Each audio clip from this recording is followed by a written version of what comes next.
네, 그러니까 수요일에 따로 대림초를 켜지 않았는데요. 네, 우리 대림절 첫 번째 주일을 보내고, 네, 우리 대림절 기간 또 대강절, 예, 이렇게도 이야기하고요. 기간을 보내고 있습니다. 기다림의 절기, 네, 제가 말씀드렸고요. 네, 성탄을 기다리는, 쉽게 얘기하면 성탄을 기다리는 기간입니다. 다시 오실 주님을 또 대망하면서 고대하는 그러한 또 절기이기도 합니다. 대림절을 보내면서 대강절을 보내면서 두 가지죠, 그렇죠? 우리가 성탄의 큰 기쁨을 또 성탄의 축복을 우리가 기다릴 뿐만이 아니라 다시 오시겠다고 약속하신 주님의 그 약속, 이제 아직 이루어지지 않은 약속은 그렇죠? 이루어지고 또 성취되어야 하는데 다시 오시겠다고 약속하신 그 주님의 재림을 또한 기다리는 고대하는 절기가 대림절이죠. 네, 그렇습니다. 이런 믿음 우리가 참 고대하고 사모함으로 또 우리가 은혜를 사모하는 자에게 주시는 또 하나님께서 예비하신 은혜뿐만이 아니라 바로 성탄에 우리에게 주는 그런 은혜, 축복, 그렇죠? 크게 제가 네 가지 이야기하는데 성탄의 그 소망, 그리고 평화, 기쁨, 생명, 그렇죠? 그 외에 더 많죠. 우리가 크게 그래서 우리가 이런 대림절을 잘 보낼 수 있게 되기를 바랍니다. 제가 이런 얘기를 할 때 뭐 잘 드는 예가 있어요. 사실은 주님이 지금 또 성탄 하신다고 해서 재림하신다고 해서 모든 사람이 다 알고 그게 은혜가 되고 축복이 되는 건 아닐 거라 저는 분명히 확신합니다. 네. 그래서 2000년 전에도 그랬어요. 그 당시에 사실은 메시아의 오심을 가장 대망했던 민족이 이스라엘 민족들이에요. 근데 오히려 아이러니하죠. 근데 그 유대인들에 의해서 예수님은 거부당했습니다. 죽임당했습니다. 그렇죠? 예, 그렇습니다. 하나님께서 역사를 주관하시고 모든 것을 하나님께서 통치하시는데 정말 이렇게 기다리는 자에게 이런 기쁨과 은혜를 주실 뿐만이 아니라 하나님의 역사를 누가 알 수 있느냐, 이렇게 고대하는 자들, 사모하는 자들, 그 하나님의 역사를 분명히 더 또렷이 알 수 있을 거라고 분명히 저는 믿습니다. 자, 우리 욥기의 말씀, 우리 계속 은혜를 나누고 있는데요. 오늘은 특별히 욥기 23장만 보았지만 욥기 22장, 23장, 24장이 어느 대목이냐면 이제 욥과 엘리바스의 대화, 그 세 번째예요. 세 번째 대화. 엘리바스가 세 번째 조언하고 그리고 욥이 또 거기에 대답하는 내용이 욥기 22장, 23장, 24장인데 그렇죠? 이거를 우리가 한번 생각해 보고자 제가 요 세 개 구절을 함께 읽어보았습니다. 자, 우리 성탄을 기대하고 고대하면서 성탄의 기쁨과 평화와 또 소망과 그 생명의 그런 큰 은혜와 축복이 우리 가운데 있기를 원하면서 인사 한번 했으면 좋겠습니다. 우리 함께 축복하고요. 사랑을 고백합시다. 시작. 주님의 이름으로 축복합니다. 네, 주님 안에서 사랑합니다. 네, 제가 지난 월요일날 목사님들 올해 마지막 모임이 있었는데요. 이렇게 한번 인사해 보자고 했어요. 저희도 한번 한 것 같은데, 자, 주님은 당신을 위해 오셨습니다. 우리 한번 이렇게 인사할까요? 시작. 주님은 당신을 위해 우리 장로님, 우리 안집사님, 집사님, 성도님 위해서 오셨습니다. 네, 한 번 더 할까요? 이번에 인사할 때는 주님은 당신을 위해서 다시 오십니다. 이렇게 한번 인사합시다. 시작. 주님은 당신을 위해서 다시 오십니다. 네, 그렇습니다. 예, 욥기 말씀을 묵상하다 보니까요, 예, 우리가 사실은 욥과 세 친구들의 대화는 사실은 조금은 다른데, 사실은 그 공통된 그런 주제가 있어요. 핵심이 있습니다. 그게 반복이 됩니다. 지난 주일도 말씀드렸지만 점점 심화돼요. 그 감정은 점점 고조됩니다. 그래서 욥과 이 세 친구들의 대화가 점점 뭐냐면 격화되고 있어요. 그래서 제가 지난 새벽에도 말씀을 드렸지만 엘리바스의 세 번째 조언은 조언이라기보다는 이제 그 뭐냐면 저주에, 그렇죠? 완전히 이제 넌 죄인이야. 그래서 너는 이 벌을 받는 거야. 심지어는 그 죄의 그 목록도 나열을 하고, 그리고 나서 사실은 욥을 위해서 본인은 위로한다고 생각하고 조언한다고 생각하는데 빨리 돌이켜야 돼. 돌이키는 자가 복을 받아. 제가 항상 말씀을 이제 반복적으로 제가 드리는 것 같아요. 하나하나 놓고 보면 틀린 말 아니다. 그래요. 일반적인 그런 규범, 윤리적인 그런 규범으로 볼 때는 틀린 말이 아니에요. 예, 그렇습니다. 자, 어쨌거나 이렇게 요 앞에 우리가 읽진 않았지만 욥기 22장에 엘리바스의 세 번째 말을 보면 굉장히 사실은 이렇게까지 이제 욥에게 정죄하는구나 할 정도로 엘리바스가 이제 점점 더 격앙되게 이야기를 합니다. 네. 자, 저는 뭐 어떤 전제적 조건은 이거예요. 위로하기 온 위로자였어요. 그렇죠? 위로자였어요. 근데 그 위로자가 욥에게 전혀 위로가 되지 않았다는 거예요. 그래서 목적은 위로와 권면의 조언이었는지 모르겠지만 그 내용은 이제 비난과 저주로까지 이어진다. 바로 이거예요. 자, 엘리바스는요, 세 번째 조언에서 엘리바스는 신앙적인 어떤 지식이나 자신의 그 신앙적인 체험을 기반으로 하고, 제가 지난 수요일에도 그런 말씀 드린 것 같아요. 예, 그러니까 자신이 지금까지의 신앙의 연륜, 그리고 심지어는 신앙적인 체험도 있었어요. 그래서 그것을 기반으로 해서 뭐예요? 엘리바스가 조언을 합니다. 자, 그런데 뭐예요? 그 엘리바스의 신앙적인 경험이나 연륜이나 그리고 신앙적인 체험, 이거 역시도 욥에게 있어서 연륜은 좀 적을지 몰라요. 엘리바스보다는 좀 젊은 것 같아요. 그러나 욥 역시도 신앙적인 체험 부분에, 또 신앙적인 그런 지식 부분에는 전혀 뭐예요? 엘리바스에 처지지 않는다, 부족하지 않다, 제가 이렇게 말씀을 드렸습니다. 자, 엘리바스는 이제 그 세 번째 조언, 세 번째 충고에서 급기야는 아까 말씀드린 것처럼 욥을 이제 악인으로 규정합니다. 자, 그래서 어떻게 알 수 있냐면 욥이 지은 죄의 그 목록을 나열을 해요. 그러니까 욥기 22장에 보면 욥이 죄인인데 이런 죄를 졌어. 근데 그 목록을 제가 새벽에서는 다 여기까지 이야기를 안 했는데요. 당시에 구약 성경에 보면 하나님의 백성들이 짓지 말아야 될 죄악이 있어요. 하나님의 백성들이 하나님 나라를 이루고 하나님의 뜻을, 하나님이 기쁘시게 하는 그런 삶을 백성들이, 자녀들이 해야 되는데 그렇지 말아야 되는 죄악의 그 목록을 엘리바스는 욥의 죄악으로 구체적으로 언급하며 나열합니다. 그 내용이 보면요, 헐벗고 목마른 형제를 착취했다는 거예요. 고아와 과부를 박대했다고 주장합니다. 이게 죄의 목록이에요. 그러니까 결국은 제가 이게 뭐냐면 여기까지 지적을 하는 거예요.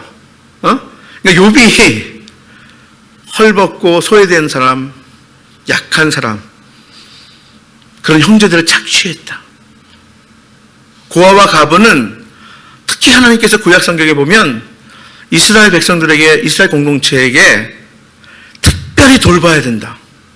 왜냐하면 사회에서 가장 약자가 고아와 과부예요, 당시. 그런데 이 고아와 과부를 박대했다, 이렇게 주장해요. 자, 그런데요, 욥기 앞에 부분에 욥에 대해서 먼저 전 이해로 설명하는 그 욥의 앞에 부분 논쟁하기 전에 보면 그런 내용 전혀 없거든요. 그럼 성경에 기록되지 않은 게 있지 않느냐, 이렇게 할 수 있는데 아니에요. 욥의 목적은, 욥기의 목적은 그 목적이 아니에요. 자, 그래서 엘리바스는 욥이 이러한 죄악을 저질렀으니, 이런 죄의 목록이 있으니 그 결과로 지금 이런 끔찍한 고통과 고난, 마치 어둠과 흑암에서 심판받는 것이라고 정죄하는 거예요. 자, 우리 22장 13절 말씀 한번 볼까요? 22장 13절. 자, 시작. 그러나 내 말은 하나님이 무엇을 하시며 흑암 중에서 어찌 심판할 수 있으랴. 이게 지금 욥이 처한 그 위치예요. 너의 죄 때문에 지금 네가 하나님께 정죄받는 거야. 내가 지금 흑암 가운데 있는 거야. 응? 한마디로 얘기해서 네가 하나님의 심판을 받는 거야. 자, 결론을 이야기하면 사실이다, 아니다? 사실이 아니다 하는 거예요. 그러니까 엘리바스가 왜 이렇게까지, 왜 욥이 지은 죄가 아닌데 죄의 목록까지 열거하면서 왜 이렇게 죄인이라 일단 못 받고, 그리고 욥이 지은 죄를 이렇게 마치 자신의 눈으로 본 모양, 그렇죠? 자신이 정말로 이게 사실이냐, 왜 이렇게 열거하느냐, 아마 미루어 짐작했을 거예요. 뭘요? 지금 눈에 보이는 현실을 보고요. 욥이 지금 너무나 끔찍한 지금 고통 가운데 있거든요. 지금 너무나 말할 수 없는, 그렇죠? 욥이 한탄하고 탄식하고 이런 상황을 엘리바스가 봐도 이게 사실은 그런 상황이에요, 욥이. 그러니까 지금 욥이 당하고 있는 그 끔찍한 이 형벌, 형벌은 뭐예요? 죄인이 받는 거 아니에요, 그렇죠? 죄가 있으니까 받는 거예요. 그러니까 지금 눈에 보이는 욥이 당하는 이 끔찍한 일, 이런 고통과 고난을 마주하면서 엘리바스는 아니 이유 없이 이런 일을 당하겠어? 한마디로 이야기해서 미루어 짐작컨대 그런 죄악의 목록을 나열했어요. 여러분, 이 루머가 무서워요. 아마 엘리바스가 모르겠어요. 본인만 이렇게 생각한 게 아니라 또 나머지 친구들도 그렇게 얘기했겠죠. 왜? 지금 보고 있거든. 욥이 당하는 그 현실을 보고 있거든요. 어떻게 이런 일이 벌어져? 이유가 있을 거예요. 그래서 추측한 게 뭐냐면 루머가 되고 풍문이 되는데 이게 사실이 되어버린 거예요. 그래서 세 번째 엘리바스의 이 조언, 충고, 저주에 가까운, 여기서 이제 뭐냐면 그게 기정사실화된 거예요. 루머가 이렇게 무서워요. 사실이 아닌데도 내가 본 것처럼 이야기해요. 욥은요, 우리가 알다시피 이미 이걸 전제해야 돼요. 이미 하나님도 인정한 당대의 의인이에요. 반복해서 나오잖아요. 사단이 뭐예요? 욥에 죄가 있어서 하나님 이렇게 해주세요가 아니에요. 가닥없이 하나님을 경외하리까, 가닥없이 욥이 저렇게 선하게, 하나님 보시기에 정직하게 신실하게 저렇게 살겠습니까? 한번 건드려 보세요. 이거 아니겠어요? 욥의 전개를 우리가 쭉 보셔야 됩니다. 왜 1장과 2장에서 이미 하나님께서 인정하는 욥으로 시작했는지를 우리가 보셔야 됩니다. 엘리바스는 욥에게 조언합니다. 이제 여기서 나오는 조언은 뭐냐면, 욥 너는 죄인이야. 이미 심판했어요. 넌 죄인이야. 그래서 이제 죄의 목록까지 벌써 다 나와요. 풍문이, 루머가 이미 기정사실화 됐어요. 이런 죄야. 그러니까 여기에 대한 이제 해결책이에요. 어떻게 보면 욥을 위해서 이제 엘리바스가 조언하는 걸 거예요. 네가 살 길은 이거야. 네가 구원받을 길은 이거야. 뭐예요? 엘리바스가 뭐라고 이야기를 해요? 하나님의 유익을 위해서 살아야 복이 임할 거라는 거예요. 22장 21절 한번 볼까요? 너는 하나님과 화목하고 평안하라. 그리하면 복이 내게 임하리라. 앞뒤 다 자르면 이 말 뭐냐면 틀린 말 아니에요. 너는 하나님과 화목하고 평안하라. 그리하면 복이 내게 임하리라. 이제 너에게 다시 복을 회복할 그 길을 내가 조언해 줄게.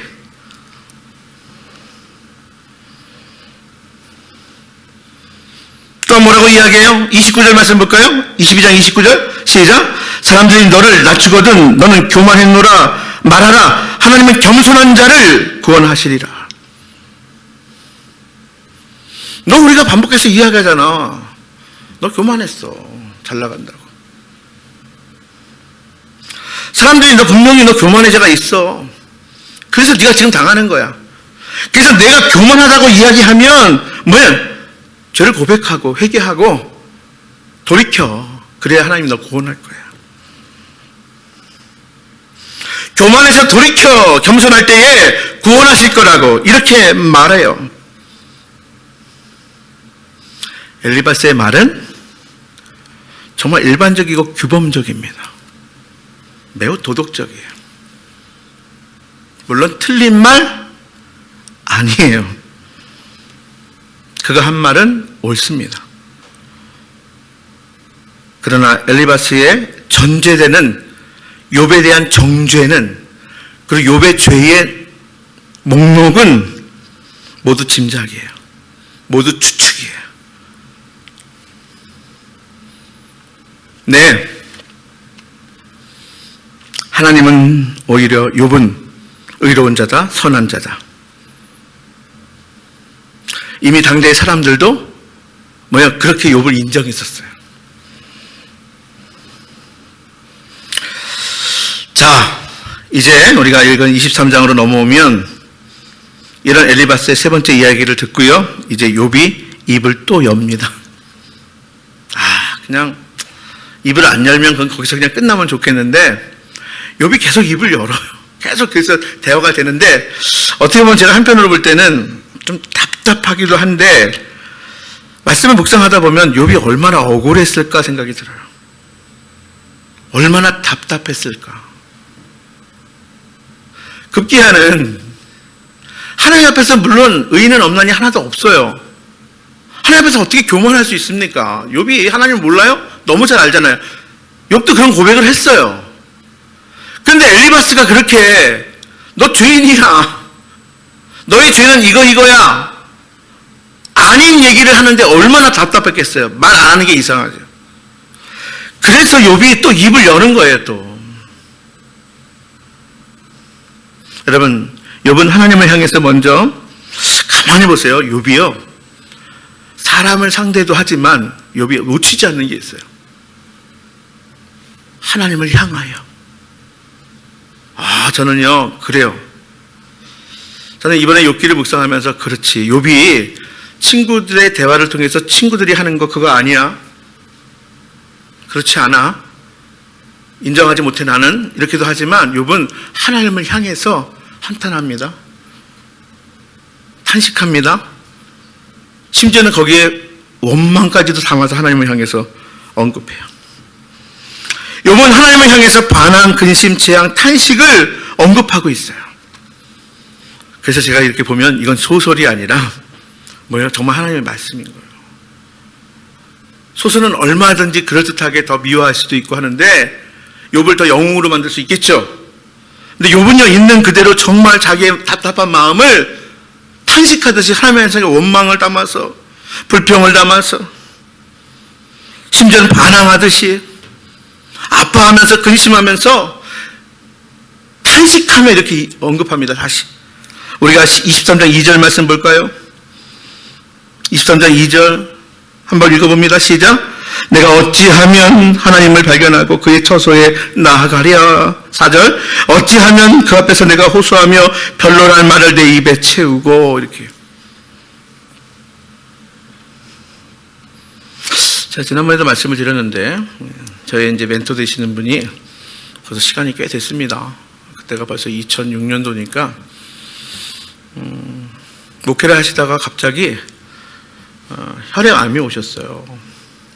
자신의 몸을 돌보지 못했죠. 설교 중에 끝나자마자 성도님들한테 잡혀서 병원에 갔어요. 주일날. 그리고 제가 병상을 지켰습니다. 매일매일 새벽마다 찾아갔어요. 명지대병원에서 혈액암 진단을 받고 시간이 너무 많이 지난 거예요. 그래서 이제 무균실에서 투병을 하고 이제 세브란스로 옮겼습니다. 그러니까 몸의 기력을 회복해야 약을 써야 되는 거예요. 근데 무균실은 마음대로 면회가 안 됩니다.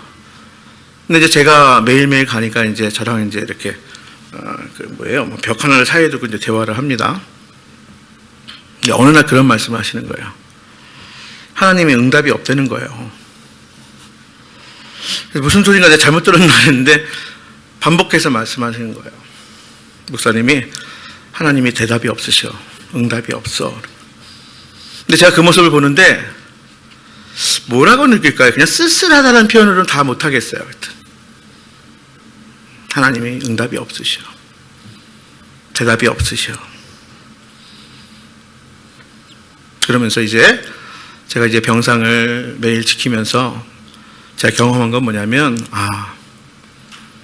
하나님이 역사하시는 그 역사 가운데에 하나님께서 정말 이렇게도 역사하시는구나. 제가 이런 얘기를 사실은 많이 설교에서는 많이 안 하는 이유가 뭐냐면 제가 예화나 이런 걸 잘 많이 안 하는데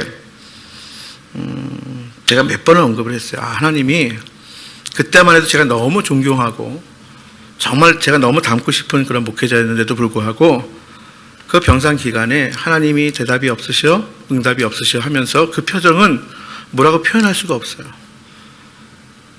뭐 믿음이 흔들리거나 이건 아닌데 그런 쓸쓸한 그런 표정인데, 근데 제가 소천하시기까지 병상에서 제가 본 모습은 그냥 하나님 앞에 이랬어요. 하나님, 지금까지도 참 존경받는 목회자인데 하나님이 마지막 병상에서 또 이렇게까지 정결케 하시는군요.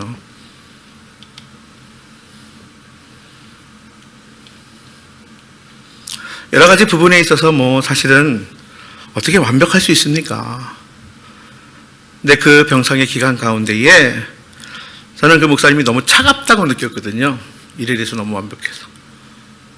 그런데 그 병상에 여러 가지 많은 과정이 제가 옆에서 지켜보면서 하나님 이런 부분에까지도 하나님께서 다루어 주시고 또 관계에 있어서도 회복시켜 주시고 이런 부분이 있는 걸 보고 제가 너무 놀랐어요.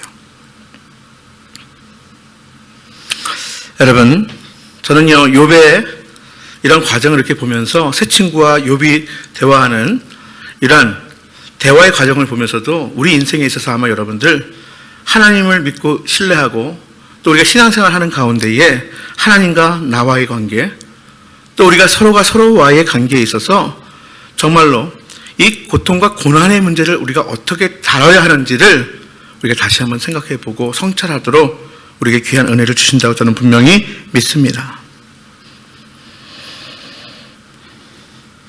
욥이 하나님을 향해서 반항하고 근심하고 한탄하고 탄식하고 이렇게 하는 것은 여기에 정말로 욥이 하나님을 불신하는 것이 아니에요. 난 이제 하나님하고 관계 정리할게요. 이게 아니라는 말이에요. 우리가 지금 읽어보았지만 욥기 23장 2절에 보면 내가 어찌하면 하나님을 발견할까?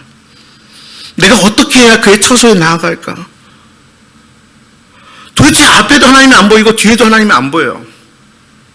양 옆으로 봐도 하나님의 일하심을 내가 경험할 수 없어. 근데 내가 지금 너무나 고통스러운데 어떻게 하면 내가 하나님을 볼 수 있고 하나님을 발견하며 어떻게 그 처소에 나갈 수 있을까? 하나님의 은혜를 내가 어떻게 힘입을 수 있을까? 하나님 없다가 아니에요. 내가 지금까지 잘못 왔군요. 이게 아닙니다. 내가 하나님께 더 나가서 하나님 만나서 내가 하나님께 호소하고 하나님 내가 너무 답답하니 하나님 말씀 내가 듣고 싶어요.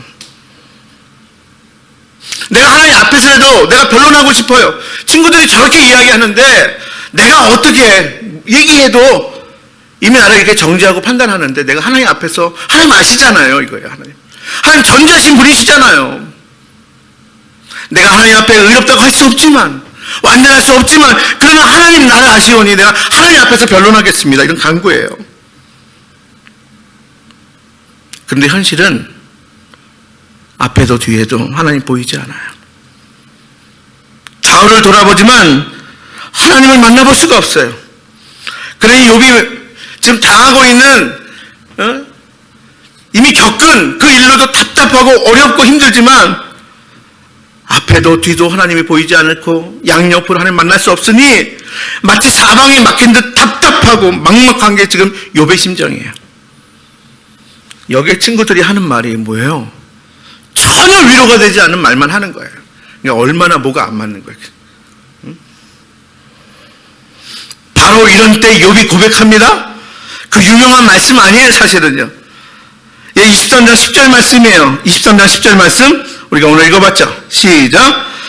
그러나 내가 가는 길을 그가 아시나니 그가 나를 단련하신 후에는 내가 순금같이 되어 나오리라.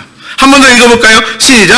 그러나 내가 가는 길을 그가 아시나니 그가 나를 단련하신 후에는 내가 순금같이 되어 나오리라. 여러분, 제가 가끔은 그런 얘기를 해요.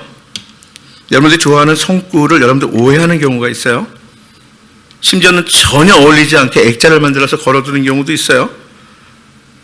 저는요, 이 욥기 23장 10절 이 말씀 욥의 고백이 정말 대단하긴 한데요. 여러분들 오해하는 경우가 있어요. 이 고백에 대한 일반적인 해석이 대개는 고난을 단련한 후에 그 연단하고 잘 참고 견디면 순금과 같이 성숙하고 복받을 것이다.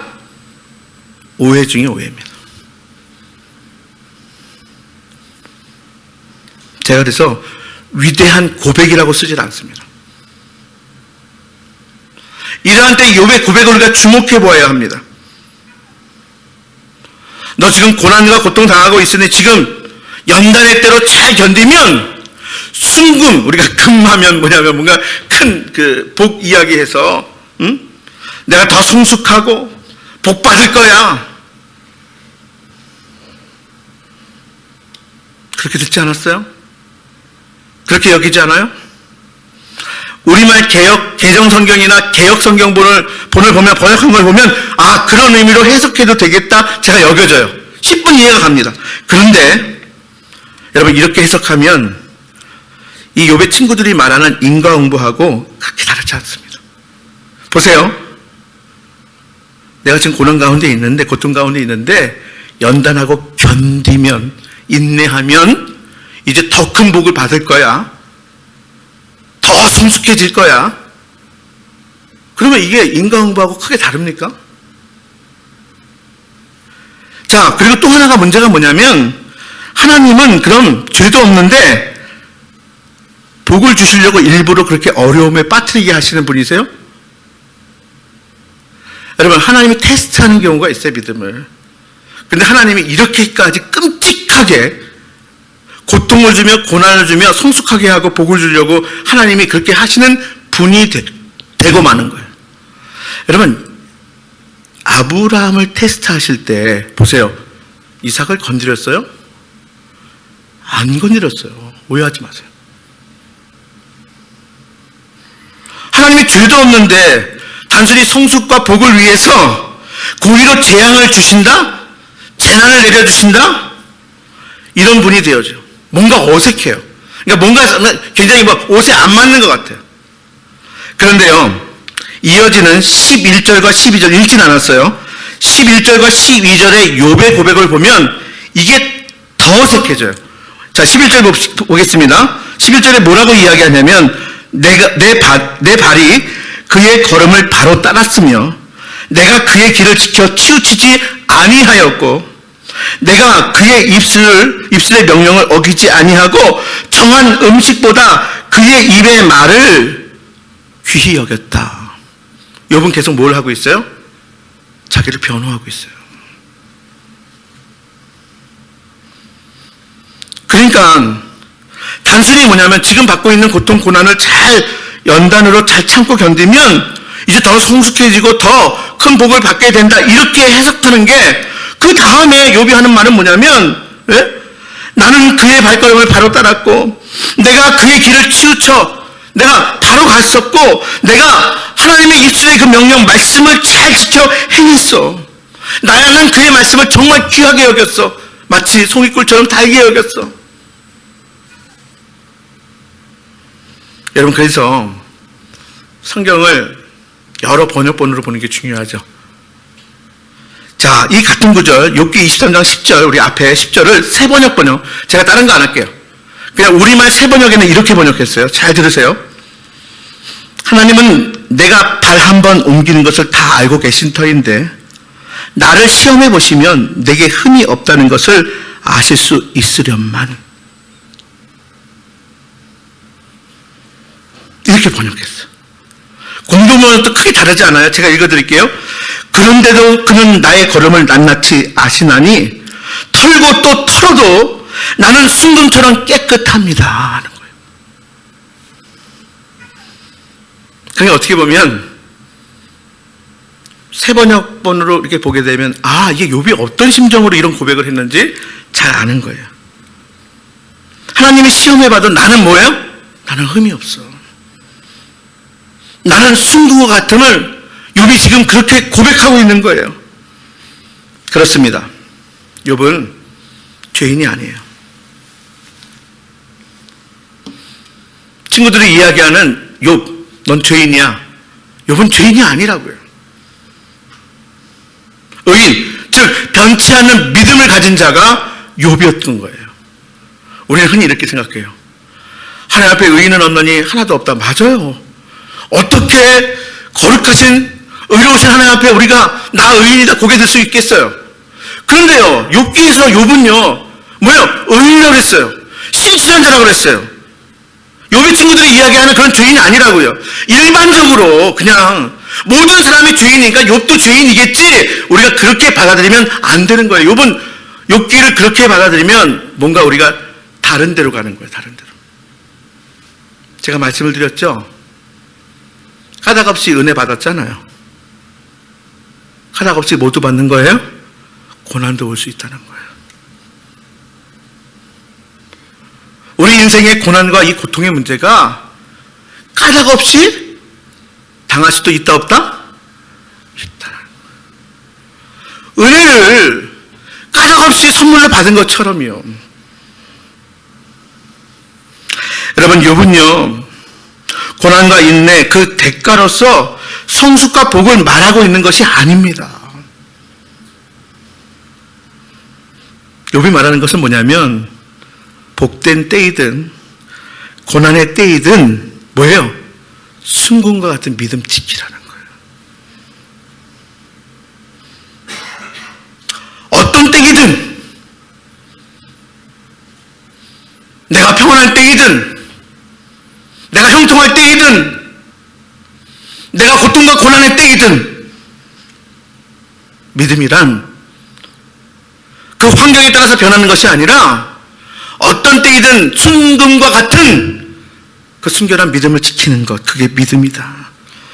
그래서 가는 길을 아시는 하나님이 일정한 뜻 안에서 작정하신 것을 이루실 것이라는 그런 고백이에요. 그러나 하나님은 하나님의 일을 작정한 뜻을 이루실 거예요. 그럼에도 불구하고 하나님은 하나님의 뜻을 이루실 거야. 우리가 합력하여 선을 이루신 하나님 고백하잖아요. 그렇게 단순하지 않아요. 합력하여 선을 이루시는 거. 하나님의 때 내가 지금은 다 이해할 수 없어도 하나님 반드시 하나님 작정하신 일을 이루실 거야. 특히 악인들에게 고통받을 때, 의인이 당하는 그런 고통과 고난 가운데 우리 신앙의 선조들 믿음 때문에 믿음 지키려고 고난 당할 때에 이유를 알 수 없어요. 까닭을 알 수 없어요.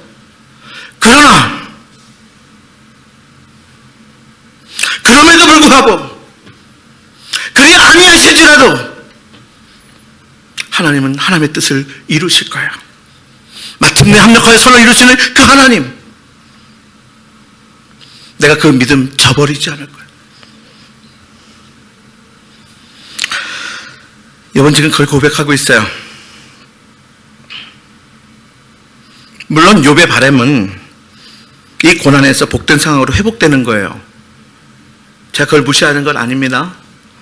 지금 이 고통과 고난의 순간 여기서 회복되는 것, 하나님께서 건져주시는 것, 구원해주시는 것, 예, 맞아요.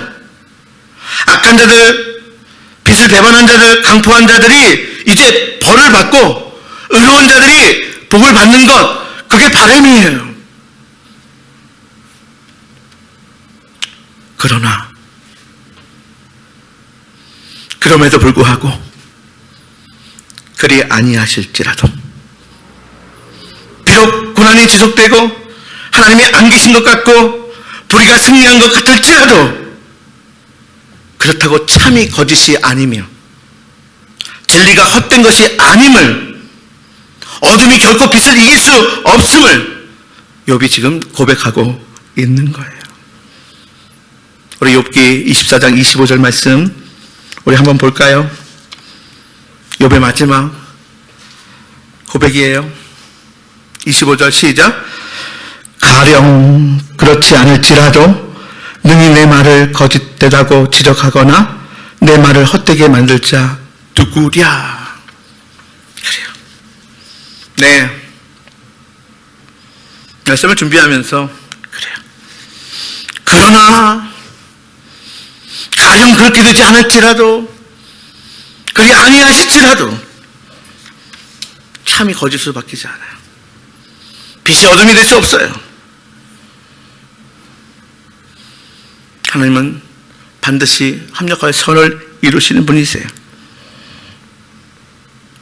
그러므로 우리가 욥기를 통해서 비록 내 뜻대로 되지 않아도 내 바람대로 이루어지지 않는다 하더라도 내 기도에 당장은 응답되지 않는 것 같이 여겨져도 하나님의 뜻이 하나님의 작정하신 때에 이루어질 것을 믿고 순종하며 나아가는 길, 이것이 우리 믿음의 여정, 바로 성도요 그리스도인이 살아갈 믿음의 삶임을 우리가 다시 한번 기억할 수 있는 우리 복된 성도들 다 될 수 있기를 간절히 바랍니다. 우리가 까닭없이 은혜 받았으니 오늘도 까닭없는 사랑을 까닭없이 믿고 걸어갈 수 있는, 끝까지 승리하는 복된 성도들 다 될 수 있기를 바랍니다. 그러나 그렇지 않을지라도, 그리 아니하실지라도 믿음의 길을 걸어가시고 승리할 수 있는 우리 모두가 됩시다.